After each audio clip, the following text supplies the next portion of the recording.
back to another edition of Inside Great Lakes Sailing. My name is Greg Norman. We're lucky enough to have with us Gary Jacoby, who is a sailmaker extraordinaire and a sailor and a member of the Crescent Sail Yacht Club. Yep. But more importantly, we're going to talk a little bit about sales. But the easiest place to start every interview, Gary, is where did it start for you? I know you started at a young age because Dad sailed. Yep, Maybe you my can dad talk- sailed. I started at 8 years old at the Detroit Yacht Club on Dyer 10 dinghies. We never left the lagoon, and then we moved up to modern racing boats called Interlakes, which have long since gone, and then we moved up to Flying Scots, which are surprisingly still here. The dinghies you mentioned, what were those like? The Dyer dinghy is a rowboat, basically Okay. a spare rowboat, like a cruising rowboat. So a rowboat with a sail on it. Okay. Not exactly efficient. Right, Okay. But a good place to start. great for kids. You obviously got the bug at some point. Yeah. When did you knew this was something for you? Well, it's kind of funny. The first 2 times I went sailing, my parents had put me in an older class, and we turned the boats over. And for like 3 weeks, I didn't even go back out again. And then a friend of mine said, "No, it doesn't have to be this way. Come out with me in my bigger boat." And he took me out and went, "Oh, so you can do this?" And I went back in, and then from then on, I was hooked. You started in Indian Village, and eventually family moved to Grosse Pointe. Right? Went to Grosse Pointe South. Yep. You sailed all through high school. Yep. At 18, I know we talked a little bit about you went to Michigan State, but Right. your sailing career kind of took off at 18. Yep. 18, I was an alternate on the Canada's Cup Dynamite, which was Ecclestone's boat, which was designed by Ted Hood and built by Ted Hood, and the sails were built by Ted Hood. And Tim Woodhouse, who actually ended up taking over Hood Sails, and I were, Ted was a great teacher, and he was obviously a great sailmaker. At that time, he was the best in the world. But he wanted us not only to know how to trim the sails, but how to modify them. So he spent hours with us going, how do we cut? He would go out and practice, see something he didn't like in the sails, we'd come in and we'd fix it. How does one at that age get the opportunity to work their way up the ladder to be something at a Canada's Cup boat? That's a pretty prestigious race. I had been racing fairly good, and it was kind of the thing, the boat came in at Bayview, I went on it, I did a lot of things, they liked what I did, and then it's at 18, Tim was 17, he was even younger, and so we were the young guys, and we just, we were always there, and they went, "Oh, you can stay with us." And At that time, was there thoughts of being a professional sailor? No. Or was there no money in it at that point? there was probably some for the top level, but I just did it because, it was cool, your friends, Sure. and we used to, in the old days, sailing was a lot, we went out from 5 to 8 after work.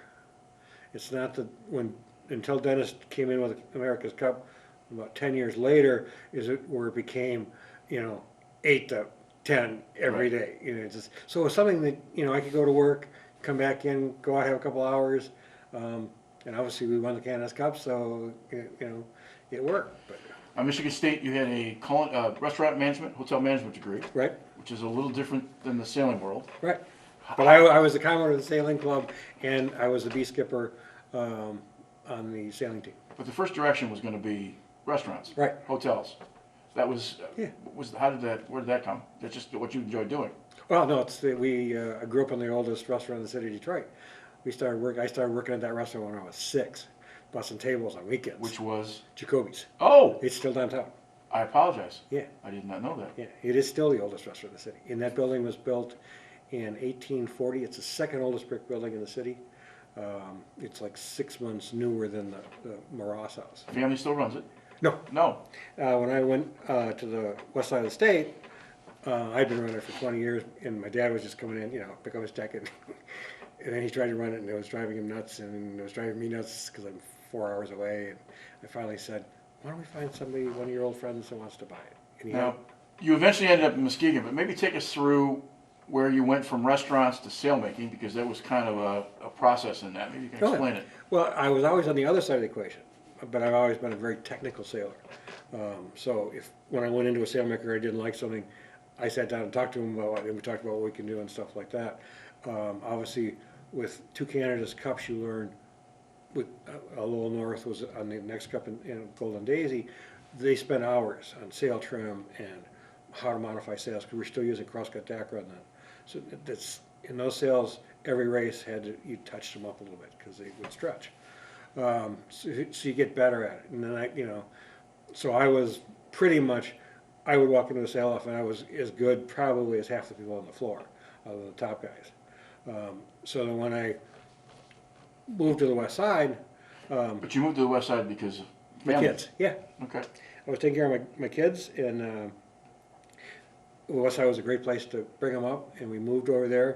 And I was doing some restaurant consulting, but every one of my friends that I had been paying money to said, you know what, we need somebody over on the west side to rep us. So I started repping them, and then started fixing things, and then just How old were you when you made the career change from restaurants to sailmaking? I was probably 40. Is that a good day? It was a great day. Because all of a sudden now you're taking a hobby and you're making a living out of it. Right. Well, it's even better because I did it part-time, and then when I came back, I ran my wife's medical office and stuff like that, so it was still not full-time. When I came back and retired, she got cancer, and so I just basically stopped working to take care of her. And then when she died, I was kind of like, what am I going to do? And I said, well, I'll go back to that. And I started that, and I worked for Doyle for a while, and then the owner and I have known each other for 50 years. He sometimes had a habit of blaming me for everything that he did wrong. And I finally went, Al, and it's 50 years we've known each other. I mean, I've built a good reputation. I'm not going to let you kill it. So I started working for another friend of mine at Quantum Sales. And then when Quantum got weird, we took over Ullman, and I took over Sobstad. And kind of got in your blood at an early age, and to say early from a career standpoint, you have a chance to make a mid-life change in that. Well, plus, it's one of the things that always bothers me about sailing is most sailmakers are a little too greedy. And now that I'm 68, I can make a nice living at this. I can do as good or better job than anybody else, and I can afford to charge less, which means that people that would have trouble fixing things can now afford it. Where they go, I mean, I bill at 50 to 60 hours depending on season. Everybody else is billing now at 100, which is kind of ridiculous. Okay. Well, we want to talk a lot about sailing and the Yeah. sail making part of it, and what we don't know as novices. It's my opinion that 20% of the folks sailing really know what they're doing, and the 80% think they know to some extent. They all have, because it's bits of conversations, but I'm guessing as a sailmaker, and I guess my first question to that is that when everybody walks in your, if 10 people walk into your loft, how many really know anything? It kind of depends. When I was a kid, if you use the level of the top 20% when I was a kid, and we had 300 boats out here and a lot of people and a lot of energy, less than 10% of my people now are in that category. It's just no one has time. A lot of the people that are buying boats are buying it for the first time. They're begging crew to come in where we used to, line up to get on a boat. Well, I guess the question then, if roughly 90% aren't experts, for lack of a better term, how many of that group think they know? I would say probably 95% of them. Okay. They know most of them know that they need some help, Right. but they think it's just a little bit. I guess the point I'm trying to make is that we're not as smart as we think we are. I always found. Is that a fair statement? Yeah, that's a fair statement. And what I found is, and I think it's an attitude thing. When I started sailing, I was young. There was a lot of people fighting for spots, and a couple of great sailors told me, every time you go on a boat, you should learn something new.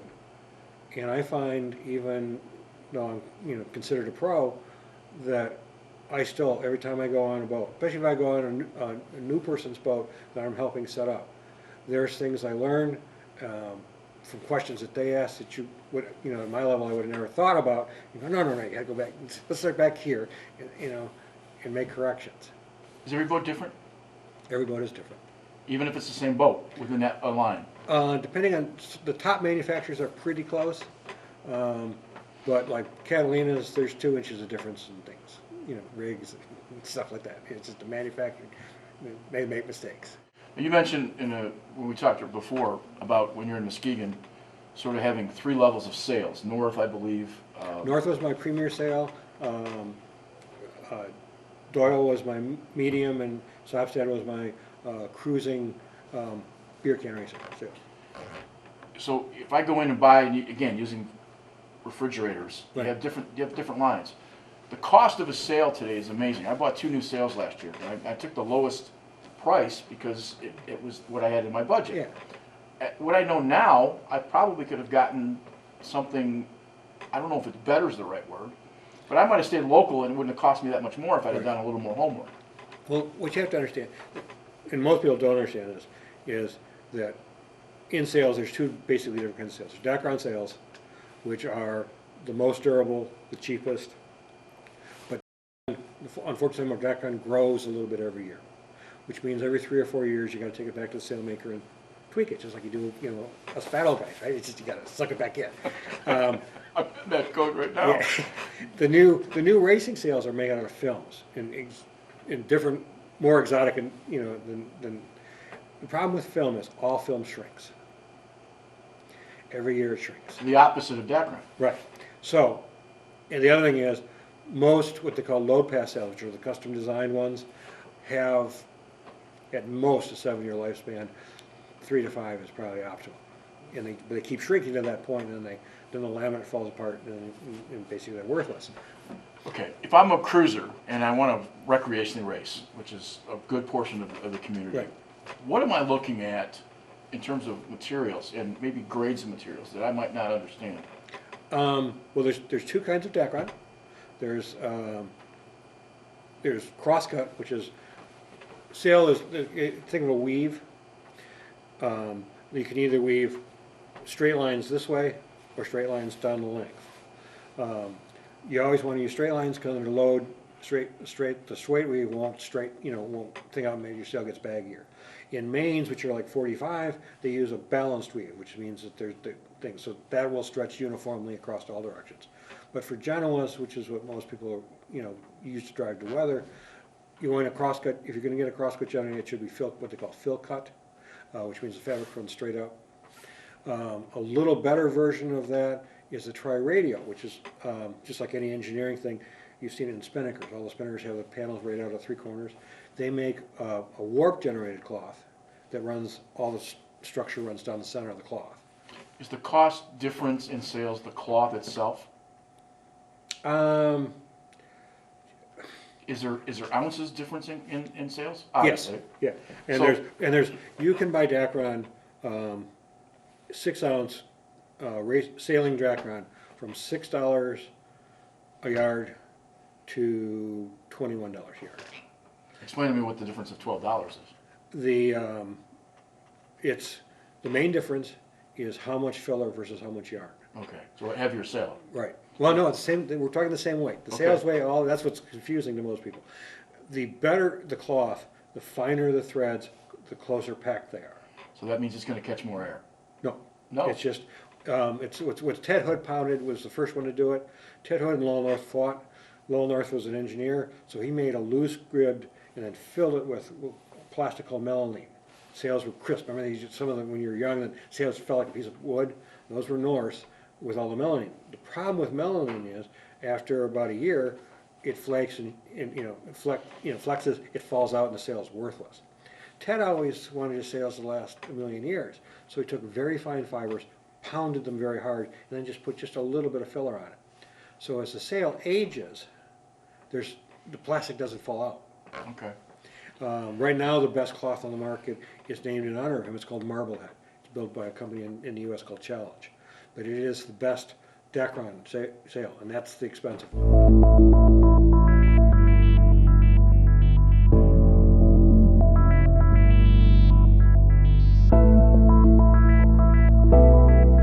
Is the wind, and again, since I'm coming at this as a novice, is the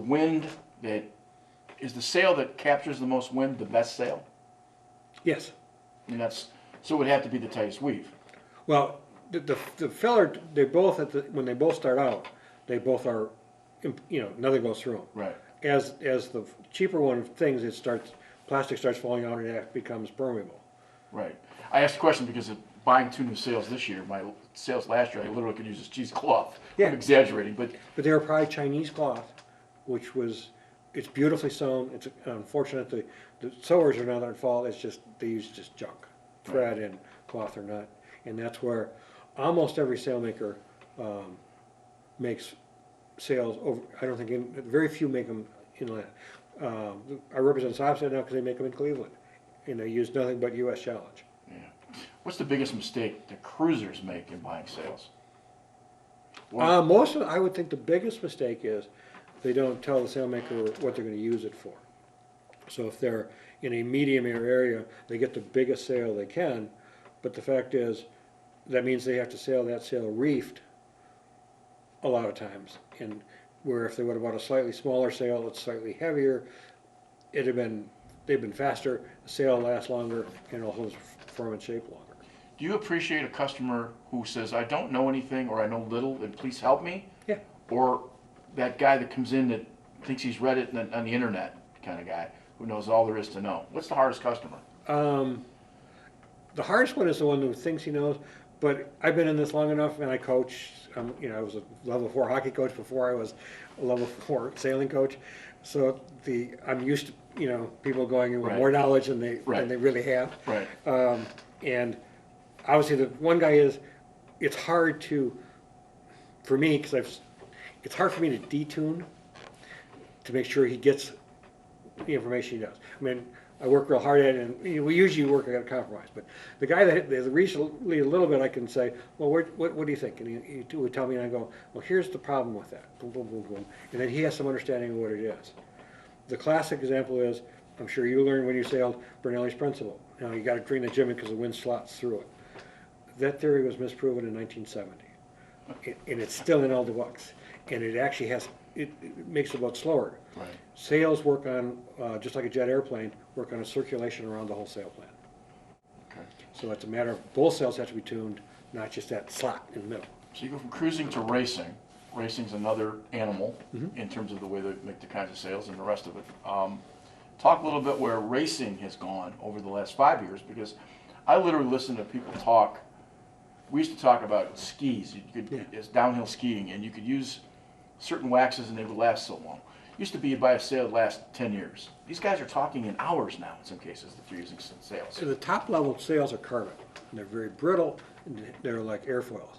And at the top level is narrowed down. I tend not to try, I know how to sail in that level. I don't enjoy selling sails to that people because literally to me it's a waste of money. Is that the reason for the black color of the sail? Black color is, no. That's just a personal preference? Well, carbon is black. Okay. Most of these sails are partially carbon. And the $20,000 sails are all carbon. But like your sail, well, if your boat, you get a black sail for your boat, it's probably 30% carbon in the leach, and the rest is either an aramid or polyester. But they want it to look that way, so they're dyed black. Well, let me ask the same question about racers I asked about cruisers, which is, what's the biggest mistake that racers make? Biggest mistake racers make is they think the sails are going to, in many cases, solve their problem. So it's the driver, it's not the equipment. Yeah, necessarily. and it's I always, when I get a racing customer, I go aboard and see what he has, and we talk about what he wants to do and his, where he wants to go. And then I spend a lot of time, because obviously I'm retired, so I can Right. afford to do this. I spend a lot of time with him on rig tune. Some of these race boats we've gone on, the mast has been 4 to 6 inches out of the line. And they can't understand whether different speed is on different tacks. 6 inches off on the center line of that mast, the sail's completely different on either side of the boat. So the first thing you do is you get the basics, the mast in the center of the boat, the curve of the mast. Masts always have to have some curve. Some of the cruising boats I've been on had reverse curve, which means the top of the mast going forward. So when under heavy load, it actually can break it right here. Right. So it's like, for us, Raked is fine, but not forward. yeah. So so it's a lot of little stuff gets you in, and then you talk about reproducing.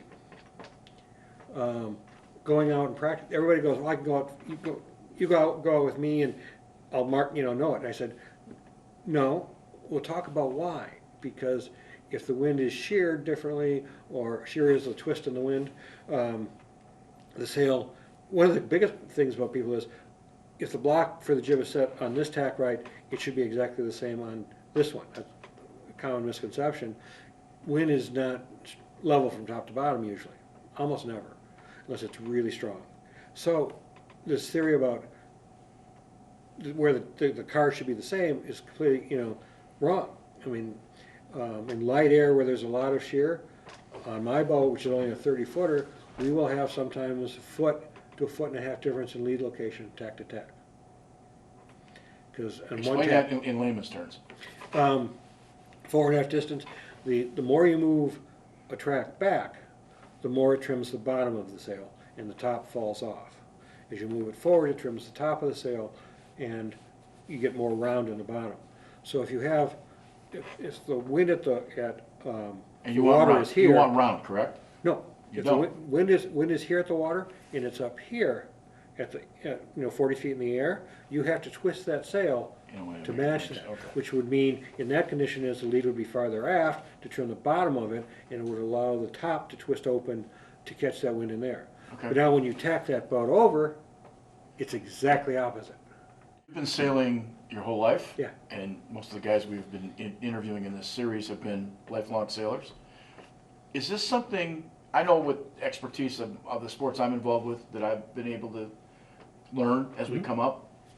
My question, I guess, is there's a lot of guys that come at this in their 40s and 50s, they buy their first boats, they get hooked. Want to win? They always talk about young kids, if they don't start early, they never catch up. Can you catch up in knowledge as starting in later life? Oh, just like any sport, it's commitment. Look at Brady. He's the oldest quarterback of the thing, but he's still. But he's been playing football since he's in second grade. My point is. But he learns every time he Right. goes out. Okay. So I guess if your attention is to putting into it, it's the 10,000 hours. If you put your 10,000 hours in, you're going to be Right, as good as anybody like else. anything else.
Why? This is the easiest question in the world, and it's a broad-based answer. But why such a diversity of cost on essentially the same product within the sailing world? Sails are from A to Z rather than A to C. It just doesn't. It seems like it's. Is it marketing they're paying for? No. Think of a Formula One car versus a Ford Galaxy. Okay, but Power to weight. so I guess my point, when I was looking at sales last year, I had a price point and it tripled for the same sale for the same boat. That didn't make sense to me. Yeah, well, there's also, part of the thing is a lot of sales now come out of China, and they can be good sales. Most of them are not, because when we worked for Doyle, we'd send cloth over to China, and when the sale came back, it was made out of not the same cloth we sent. And we obviously sent a better cloth, and we kind of go, and it's one of the problems I have with Al. I would say we need to send this back and get it built. He said, no, just ship it to the customer. They would know the difference. And if you don't know, you put the sale up, you think it's a good sale. And it would be for the first year. If you got a crappy sale from China, could you have it resewn in a way that would make sense, or just the cloth is The bad? cloth's bad. So it's a new sale. Yeah. From that perspective. Okay.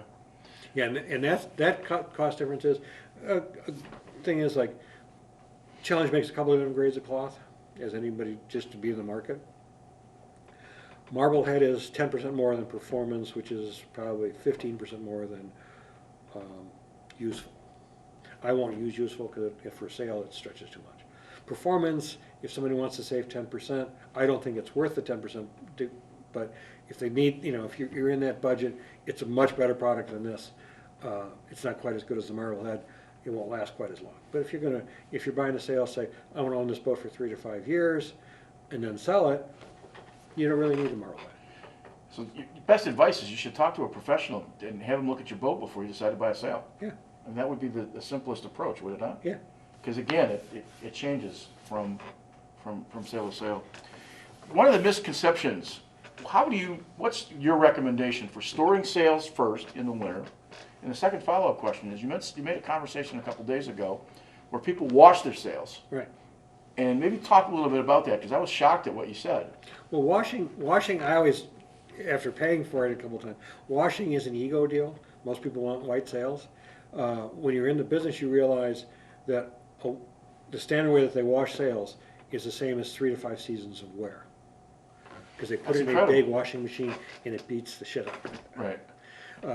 And I've So seen it loosens the threads up. and that, remember we talked about the stuff in the middle Right. between the fibers, it shakes that out. I've seen about probably 100 sails that were bright white and beautiful that you could put your finger through. And it wasn't that way when it left. Does putting a sail away moist or damp hurt it? Very definitely. Okay. I always want to drop. But one of the misconceptions is all sail materials are plastic. And people say, oh, I got to store them inside for the winter. All expensive plastic, if you're in industry, is stored in a refrigerator. So for most people, especially in the upper Midwest, if your boat doesn't leak, roll your sails, leave them in your boat. It's the best thing. Really? It's cold, it's dry, humidity's, The worst thing about them is you put them downstairs and they get moved over by the furnace and it's hot, cold, hot, cold. It's just murder on any kind of plastic. What do you enjoy the most about what you do as a sailmaker? What's the thing that makes your... I like the customer most. It's fun because I'm a coach. I coach kids. I love that still. But like customers that want to learn, that tell me what I need to know, and then you can spend hours with them, and they appreciate it. All right, now you're the head coach at Cranbrook, Yes. and you high school sailing is 420s, Yep. two-man boats. You're out at Pontiac. Do the same rules apply for sails on junior boats and 420s apply for big boats? Somewhat. Most boats for high school and college racing are bulk bought, and they buy them that sort. So you're basically most of the sails that you race with in college and high school are garbage, but you know that going in. Right. And they're Because garbage it's just- across the fleet. Right, because they're expensive. Yeah. Okay. And they're just... Well then, let me, before we get back to the high school thing, can I technically make myself better as a racer as improvements in technology are improved? Sure. Okay.